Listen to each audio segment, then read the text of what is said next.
how are you?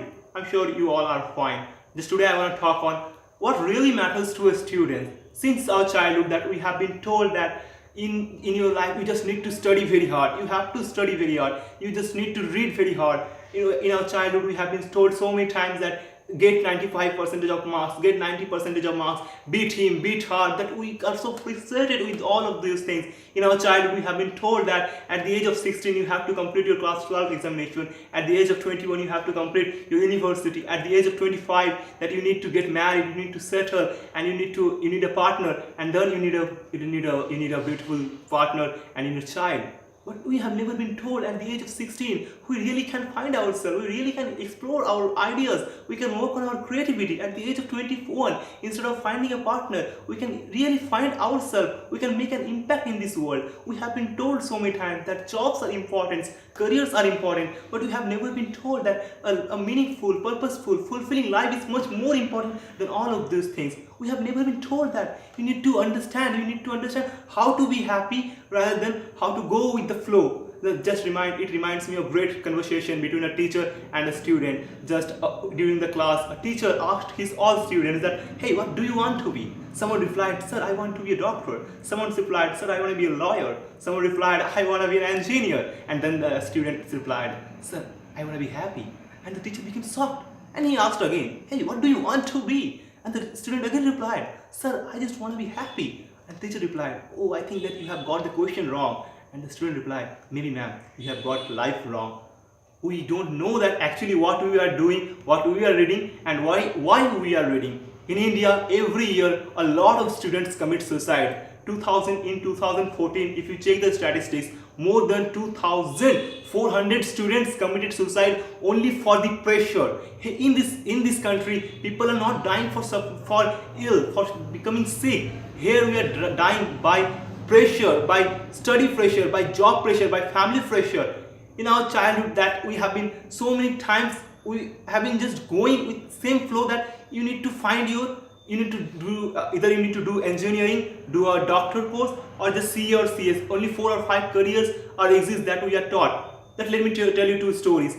One day, a boy, he said his father that, father, I want to be a musician. His father replied, very angrily, actually his father was a doctor, and he replied, why do you want to be a musician? There is no course, there is no scope in musician, you have to become a doctor. And he pressurized him, he forced him his dream, but he did not allow him to chase his dream actually. And later he did not have anything to do, he just tried to be the doctor, but at the age of 25 he was neither a doctor nor a musician. He just became frustrated, nothing else, and with that frustration he started living his life. And the second story, a boy, he asked his father, father, I want to be a doctor, I want to be a musician, I want to be a musician. And father replied, why do you want to be a musician? You have to be a doctor. And at the time, that boy hanged himself.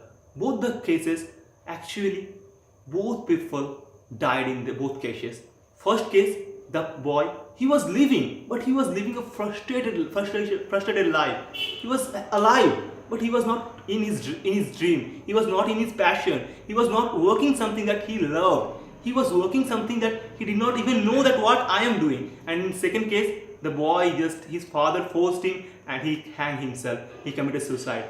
In India, these suicides, these cases are increasing every single day. If you just check newspaper every day, you can find out every day a lot of students are committing suicide only for this pressure, that what others want them to be, not what they actually want to be. In our school, we have been taught that we need to learn physics. We have been taught the formulas of physics, but we have never been taught that how to feel, how to fight with mental stress. We have been taught how to solve the problem of derivation and integration, but we have never been taught that how to solve, how to derivate your anxiety, your frustration, your depression, your failure from your brain. In our study life, we have been taught in economics, in accountancy, how to do business. But we have never been taught that when you start a business and when you fail for the first time, how to deal with that situation. I think there is this economics, this accountancy, this never help you to go with the practical flow. And then all the people, they don't understand that what they actually are doing. I don't know what actually I am doing. I strongly believe that a single paper cannot decide anyone's future. A single sheet of paper, it really cannot decide anyone's future. In a class, there are more than 60 students who all are giving examination. But one of them may be musician, one of them may be a writer, one of them may be a engineer, one of them may be a doctor, one of them may be a painter, one of them may be an author. Not everybody is same. I'm not saying that grades aren't important. I'm not saying that grades don't have value. I'm also preparing myself for joint examination. I know the value of grades. For JEE Advanced, you need at least 75% of marks for that eligibility. But it doesn't matter that if I don't get that marks, if I don't qualify that, it doesn't mean that my life is over. Life is so much beyond marks. Life is so much all of those things. Life is all about creating a meaningful, purposeful, fulfilling life for ourselves. And that's why Albert Einstein said that everyone is genius. But if you try to judge a fish by its ability of climbing a tree, it will live its whole life believing that it's stupid. Just follow what your brain says and what your heart says. That's all. Thank you.